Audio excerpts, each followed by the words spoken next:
tulumanon matag tulo ka buwan ang pagpahigayon og Caravan of Services sa Kapitolyo. Kini aron masiguro nga kanunay nga mapadangat ngadto sa katawhan ang mga serbisyo ug kanunay nga maduaw ni Gobernador Gwendolyn Garcia ang mga lungsod dinhi sa probinsya sa Sugbo. Bisan wala pa gani hingpit nga mapupos ang ikaduhang hugna sa Caravan of Provincial Government Services, giplanuhan na ni Garcia ang pagpahigayon sa ikatulong round niini. Karong tuiga mao na kini ang ikaduhang hugna nga gipahigayon kini. Kauban ang magkalain-laing buhatan sa Kapitolyo sama sa Provincial Health Office, Provincial Agriculture Office, Provincial Social Welfare and Development Office, Veterinarian's Office ug uban pa. Dili na nakahuna-huna ko, round 1 na to, murag first quarter to, round 2 ni, second quarter, may tingali himuon taning every quarter. Kaya ano na rason na makatulog na sa. Usa sa mga nakadawat og gasa sa 6th Distrito, mao si Lance Semblante, 4 anyos nga adunay sakit sa kasing-kasing.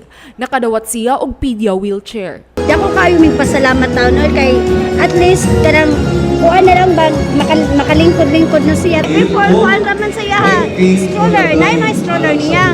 Katong gamay dako magsud na dako na siya kay di naman siya sa gamay kay makuha na kay kanang taas na iyang tilba. Gawas sa mga kabatan-unan og katiguangan nga adunay kakulian sa panglawas. Nanghatag usab ang Kapitolyo og vitamins og food packs ngadto sa mga barangay workers, mga binhi sa utanon alang sa kapulisan ug mga magtutudlo nga niapil sa Sugbusog program. Nag-apod-apod usab og vitamins alang sa senior citizens. Agri-fishery indemnity check sa mga mag-uuma ug premyo alang sa best performing LGU sa bugasan sa kababayen-an sa 6th Distrito.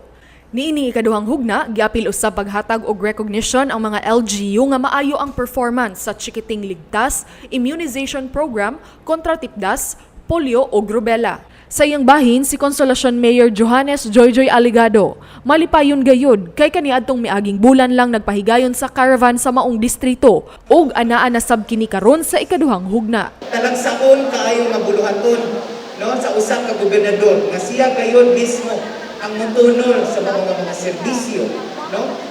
Dili lamang kay gipanghatag-hatag o gipangapod-apod ang mga serbisyo, ba't ginasing-kasing gayon nga gitunol dili kanato gihatod dili kanato. So daghan kayong salamat ko.